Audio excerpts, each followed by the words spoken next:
Good morning. Happy Tuesday. Hope you all had a nice night's sleep. Hope you're all wide awake and ready to face the day. Girl, I've been up for 2.5 hours. It's time to get your butt out of bed. Put on your clothes. Get ready for your day. If you ain't already. Alright, March 22nd. Moses blesses the people. Deuteronomy. Wait, is this March 22nd? Do I have that day right? Yeah, I do. Okay. It sounded funny. Moses blesses the people. Deuteronomy 33, 1 through 29, which is 1405 or 1239 BC. This is the blessing that Moses, the man of God, gave to the people of Israel before his death. The Lord came from Mount Sinai and dawned upon us from Mount Seir. He shone forth from Mount Paran and came from Meribah Kadesh with flaming fire at his right hand. Indeed, he loves his people. All his holy ones are in his hands. They follow his steps and accept his teaching.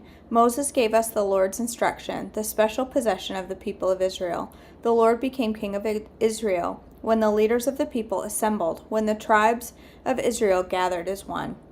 Moses said this about the tribe of Reuben: "Let the tribe of Reuben live and not die out, though they are few in number." Moses said this about the tribe of Judah: "O Lord, hear the cry of Judah and bring them together as a people. Give them strength to defend their cause. Help them against their enemies." Moses said this about the tribe of Levi: "O Lord, you have given your Thummim and Urim, the sacred lots, to your faithful servants, the Levites. You put them at the test at Massah, and you struggled with them at the waters of Meribah. The Levites obeyed your word and guarded your covenant. They were more loyal to you than their own parents. They ignored their relatives. They did not acknowledge their own children, and they teach your regulations to Jacob. They give your instructions to Israel. They present incense before you and offer whole burnt offerings on the altar. Bless the ministry of the Levites, O Lord, and accept all the work of their hands. Hit their enemies where it hurts the most. Strike down their foes so they never rise again." Moses said this about the tribe of Benjamin: "The people of Benjamin are loved by the Lord and live in safety beside him. He surrounds them continuously and preserves them from every harm." Moses said this about the tribes of Joseph: "May their land be blessed by the Lord, with the precious gift of dew from the heavens and water from beneath the earth, with the rich fruit that grows in the sun and the rich harvest produced each month, with finest crops of ancient mountains and abundance from everlasting hills, with the best gifts of the earth and its bounty, and the favor of the one who appeared in the burning bush. May the blessings rest upon Joseph's head, crowning the brow of the prince among his brothers. Joseph has the majesty of a young bull. He has the horns of a wild ox. He will gore the distant nations, even to the ends of the earth. This is my blessing for the multitudes of Ephraim and the thousands of Manasseh." Moses said this about the tribes of Zebulun and Issachar: "May the people of Zebulun prosper in their travels. May the people of Issachar prosper at home in their tents. They summon the people to the mountain. They offer proper sacrifices there. They benefit from the riches of the sea and the hidden treasures in the sand." Moses said this about the tribe of Gad: "Blessed is the one who enlarges Gad's territory. Gad is posed there like a lion, to tear off an arm or a head. The people of Gad took the best land for themselves. The leader's share was assigned to them. When the leader of the people were assembled, they carried out the Lord's justice and obeyed his regulations for Israel." Moses said this about the tribe of Dan: "Dan is a lion's cub, leaping out from Bashan." Moses said this about the tribe of Naphtali: "O Naphtali, you are rich in favor and full of the Lord's blessings. May you possess the west and the south." Moses said this about the tribe of Asher: "May Asher be blessed above the other sons. May he be esteemed by his brothers. May he bathe his feet in olive oil. May the bolts of your gates be iron and bronze. May you be secure all of your days. There is no one like the God of Israel. He rides across the heavens to help you, across the skies in majestic splendor. The eternal God is your refuge, and his everlasting arms are under you. He drives out the enemy before you. He cries out, 'Destroy them.' So Israel will live in safety, prosperous Jacob in security, in the land of grain and new wine, while the heavens drop down dew. How blessed you are, O Israel! Who else is like you, a people saved by the Lord? He is your protecting shield, your triumphant sword. Your enemies will cringe before you, and you will stomp on their backs. The death of Moses. Then Moses went up to Mount Nebo from the plains of Moab and climbed Pisgah Peak, which is across from Jericho. And the Lord showed him the whole land, from Gilead as far as Dan, all the land of Naphtali, and the land of Ephraim and Manasseh, and all the land of Judah, extending from the Mediterranean Sea, the Negev, the Jordan Valley with Jericho, the city of palms as far as Zoar. Then the Lord said to Moses, This is the land I promised on oath to Abraham, Isaac, and Jacob. And when I said, I will give it to your descendants, I have now allowed you to see it with your own eyes, but you will not enter the land. So Moses, the servant of the Lord, died there in the land of Moab, just as the Lord had said. The Lord buried him in the valley near Beth Peor in Moab, but to this day no one knows the exact place. Moses was 120 years old when he died, yet his eyesight was clear and he was as strong as ever. The people of Israel mourned for Moses on the plains of Moab for 30 days until the customary period of mourning was over. Now Joshua, son of Nun, was full of spirit of wisdom, for Moses had laid his hands on him. So the people of Israel obeyed him, doing just as the Lord had commanded Moses. There has never been another prophet in Israel like Moses, whom the Lord knew face to face. The Lord sent him to perform all the miraculous signs and wonders in the land of Egypt against Pharaoh and all of his servants and his entire land. With mighty power, Moses performed terrifying acts in the sight of all of Israel. The Lord's charge to Joshua, Joshua 1:1-9. After the death of Moses, the Lord's servant, the Lord spoke to Joshua, son of Nun, Moses'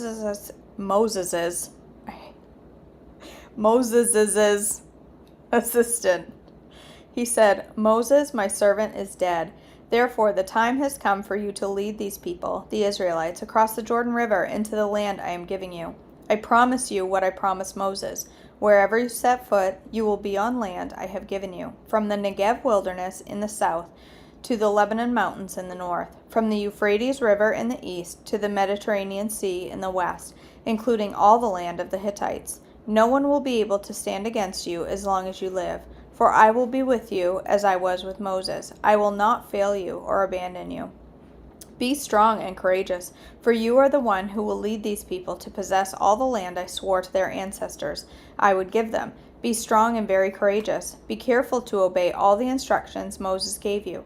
Do not deviate from them, turning either to the right or to the left. Then you will be successful in everything you do. Study this book of instruction continually. Meditate on it day and night, and you will be sure to obey everything written in it. Only then will you prosper and succeed in all the things you do. This is my command. Be strong and courageous. Do not be afraid or discouraged, for the Lord your God is with you wherever you go. I love that verse. I love that verse so much. Marin has always struggled with fear. She's a very anxiety-ridden kid and has always had fears. As young as I can remember, her vision was not great, and so she struggled getting up and down from heights and going up and down stairs. It's always been a struggle for her. And so I used to read her. We used to have a big thing with this verse on the wall, and we used to read this verse to her all the time. I'd say, fear not, and she'd say, be strong and courageous. Joshua's charge to the Israelites, Joshua 1:10-18. Joshua then commanded the officers of Israel, go through the camp and tell the people to get their provisions ready. In 3 days you will cross the Jordan River and take possession of the land the Lord your God is giving you. Then Joshua called together the tribes of Reuben, Gad, and the half-tribe of Manasseh. He told them, remember what Moses, the servant of the Lord, commanded you. The Lord your God is giving you a place of rest. He has given you this land. Your wives, children, and livestock may remain here in the land Moses assigned to you on the east side of the Jordan River. But your strong warriors, fully armed, must lead the other tribes across the Jordan to help them conquer their territory. Stay with them until the Lord gives them rest, as he has given you rest, and until they, too, possess the land the Lord your God is giving them. Only then may you return and settle here on the east side of the Jordan River, in the land that Moses, the servant of the Lord, assigned to you." They answered Joshua, "We will do whatever you command us, and we will go wherever you send us. We will obey just as we obeyed Moses, and may the Lord your God be with you as he was with Moses. Anyone who rebels against your orders and does not obey your words and everything you command will be put to death. So be strong and courageous." Rahab protects the spies. Joshua 2:1-24. Then Joshua secretly sent out 2 spies from the Israelite camp at Acacia Grove. He instructed them, "Scout out the land on the other side of the Jordan River, especially around Jericho." So the 2 men set out and came to the house of a prostitute named Rahab, and they stayed there that night. But someone told the king of Jericho, "Some Israelites have come here tonight to spy out the land." So the king of Jericho sent orders to Rahab, "Bring out the men who have come into your house, for they have come here to spy out the whole land." Rahab had hidden the 2 men, but she replied, "Yes, the men were here earlier, but I didn't know where they were from. They left the town at dusk as the gates were about to close. I don't know where they went. If you hurry, you can probably catch up with them." Actually, she had taken them up to the roof and hidden them beneath the bundles of flax she had laid out. So the king's men went looking for the spies along the road leading to the shallow crossings of the Jordan River, and as soon as the king's men had left, the gate of Jericho was shut. Before the spies went to sleep that night, Rahab went up to the roof to talk with them. "I know the Lord has given you this land," she told them. "We are all afraid of you. Everyone in the land is living in terror. For we have heard how the Lord made a dry path for you through the Red Sea when you left Egypt, and we know what you did at Sihon and Og, the 2 Amorite kings east of the Jordan River, whose people you completely destroyed. No wonder our hearts have melted in fear. No one has the courage to fight after hearing such things, for the Lord your God is a supreme God of the heavens above and the earth below. Now swear to me by the Lord that you will be kind to me and my family since I have helped you. Give me some guarantee that when Jericho is conquered, you will let me live, along with my father and mother, my brothers and sisters, and all of their families." "We offer your own lives as a guarantee for your safety," the men agreed. "If you don't betray us, we will keep our promise and be kind to you when the Lord gives us this land." Then, since Rahab's house was built on the town wall, she let them down by a rope through the window. "Escape to the hill country," she told them. "Hide there for 3 days from the men searching for you. Then, when they have returned, you can go on your way." Before they left, the men told her, "We will be bound by the oath we have taken only if you follow these instructions. When we come into the land, you must leave this scarlet rope hanging from the window through which you let us down, and all of your family members, your father, mother, brothers, and all of your relatives must be here inside this house. If they go out into the street and are killed, it will not be our fault. But if anyone lays a hand on the people inside this house, we will accept the responsibility for their death. If you betray us, however, we are not bound by this oath in any way." "I accept your terms," she replied, and she sent them on their way, leaving the scarlet rope hanging from the window. The spies went up to the hill country and stayed there for 3 days. The men who were chasing them searched everywhere along the road, but they finally returned without success. When the 2 spies came down from the hill country, crossed the Jordan River, and reported to Joshua all that had happened to them, "The Lord has given us the whole land," they said, "for all the people in the land are terrified of us." That's right, Rita. We can do hard things. I say it to Marin all the time. You can do hard things. Suck it up. Go do it. She doesn't like it when I say that. I get, oh. That's the response. I'm glad you ladies don't give me that response. I do too, Kathy. I do too. I look forward to it so much every morning. It's my favorite part of my day. All right, well, except for snack time. I do like snack time.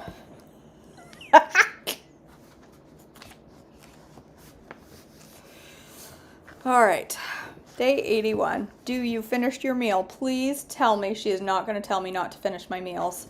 That she's going to tell me to leave some bites on my plate because I'm not going to be happy with that. I hope not. I always finish my meal. It's a requirement. Do you finish your meal? It is interesting to hear the different names of families used for gatherings together to pray and read God's Word together. In our home, we call it family devotions. Originally, it was called the family altar, which comes from Leviticus 6, 8 through 13, in which God commanded that the fire upon the altar must never go out. The only way they could keep it going was to tend to it 2 times a day. Here, God established the morning and evening principle of gathering twice a day to pray and worship together. As we establish this in our home, we keep the fire of God burning in all of our hearts. We don't want the flames to go out in our lives or in any of our children's lives, do we? I heard a very interesting name when I was speaking at an Above Rubies conference in Belgium recently. A Dutch lady there told me that growing up in the Netherlands, they called it finishing up the meal. I had never heard that expression before, but I think it's a very good one. We have not finished our meal if we only feed the body. The purpose of our family meal is to feed the body, soul, and spirit. It is even more important to feed the inner man. If we leave the table before feeding the spirits of our children with God's living word, then we leave the table only half finished. Do you finish up the meal at your table? Nancy. I will admit that we do not. We are not very good at that. I will admit it. Coffee indulgence. A steamy cup of creamy coffee. Ah, what could be better? Poor coffee was made to be evil all along with other innocents like butter or red meat. Coffee hatred was a fad and had its season in the sun. Glad I missed that fad. Now science shows it can positively increase health and happiness. That's right. It lessens the chance of Parkinson's disease. What? Hold on. Cheers. I did not know that. It even elevates dopamine levels. I knew that. Which contributes to happiness. It has anti-cancer abilities, which studies show which studies show help defeat tumors in ovarian, colon, and liver cancers. Numerous studies indicate that coffee consumption is associated with a sharply reduced Numerous studies indicate that coffee consumption is associated with a sharply reduced risk of developing type 2 diabetes, including an 18-year follow-up study on Swedish women released in the Journal of Internal Medicine in 2004. What? Serene says, coffee still gets a lot of blame in the area of adrenal fatigue. Those suffering with this condition are told to stay away from coffee. However, my adrenals healed the year I started drinking coffee. Coffee only harms the adrenals when it is abused, overused, and prevents rest. Drinking my daily cup of coffee is an oasis of rest in my crazy, chaotic life. My adrenals healed once I learned to give over so many of my anxieties to God. This inner rest of my soul helped heal my body along with a protein-based, blood sugar-friendly diet. Enjoy your coffee. Favorite chapter? That's right, Cindy Wetzel. Listen up. Go pour yourself a cup of joe. As a matter of fact, I think it's time we top this one off, warm it up a little bit. A little more happy juice. Yes, girl. Thank you. Okay, favorite chapter in the book, chapter 81. Lena. Girl. You ain't making it right if you don't like it. Oh, I like it. Every joint supplying. Every joint supplying. What does that mean? That sentence doesn't sound right. For to one is given, oh man, this is a big, long reading from a KJV, so be prepared to not understand what I'm saying because I'm going to stutter and trip over my words. I cannot read from KJV. I can't even get the first sentence out. For to one is given by the Spirit of the word of wisdom, to another the word of knowledge by the same Spirit, to another faith by the same Spirit, to another the gifts of healing by the same Spirit, to another the working of miracles, to another prophecy, to another discerning spirits, to another diverse kinds of tongues, to another the interpretation of tongues. But all these worketh that one and the selfsame Spirit, dividing to every man severely as he will. For as the body is one, and hath many members, and all the members of that one body, being many, are one body, so also is Christ. 1 Corinthians 12, 8 through 12. It's like reading another language. I can't do it, you guys. If there was only one person in the world would be bland, like flour by itself, sugar by itself, an egg by itself, oil by itself, or cocoa by itself. But put those ingredients together in the right steps and you turn bland into delicious chocolate chip cookies. Excuse me, I mean almond flour and stevia to make chocolate chip cookies, of course. Some people are practical, like almond flour. Others are sweet, like stevia. Some carry the strength, like the protein of an egg. Others are rich in wisdom and knowledge, like oil. And some have creative ideas and outgoing personalities, like cocoa. But what good are we by ourselves? Together we make the cookie. Together we make the body. It takes all types to make the world go around. Okay, I like that. She just made that verse make so much more sense. If you relate something to a chocolate chip cookie, I'm going to get it, okay? I'm going to understand what y'all be talking about. Because I understand chocolate chip cookies.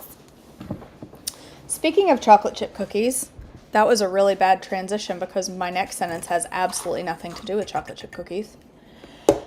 Speaking of food, for breakfast, right now I should have had my chocolate chip cookie dough coffee this morning. Instead I have French vanilla. Because I decided to make a pot instead of a cup. Because it was that kind of a morning.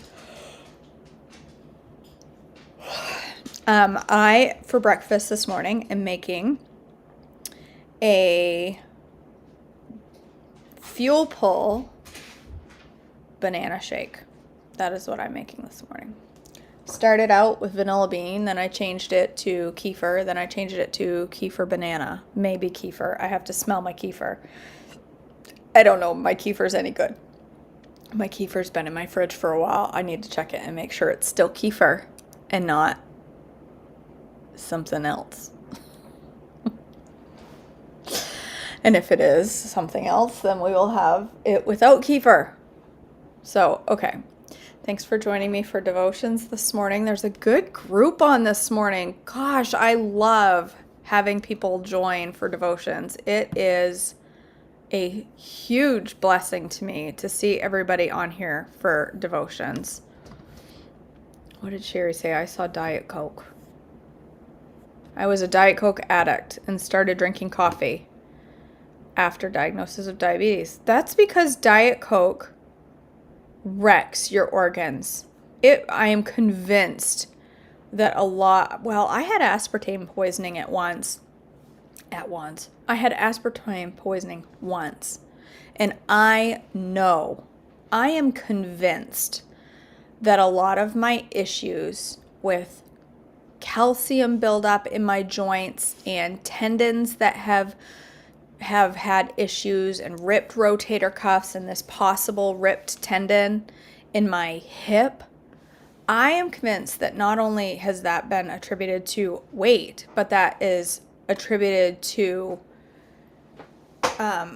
soda. I am convinced that it has a lot to do with it. I have no proof, but I really think that it caused some damage to my joints and organs, and not my organs are fine, but I did have some liver issues for a while. So I really think that causes some issues.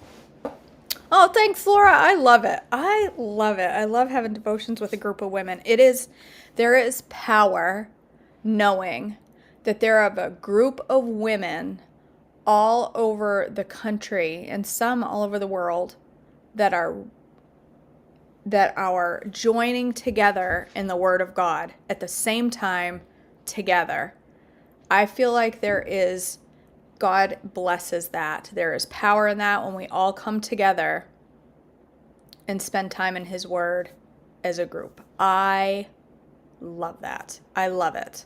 Michelle, it's wonderful, isn't it? It is. It really is. And I'm looking forward to when this is finished, to starting. We're going to read. It's going to take 30 days to read. I'll start again Monday by Lisa Turkers. And then after that, we are going to read That Girl, It Girl, That Girl, I'm That Girl. What is it? I'm That Girl. Is it I'm That Girl?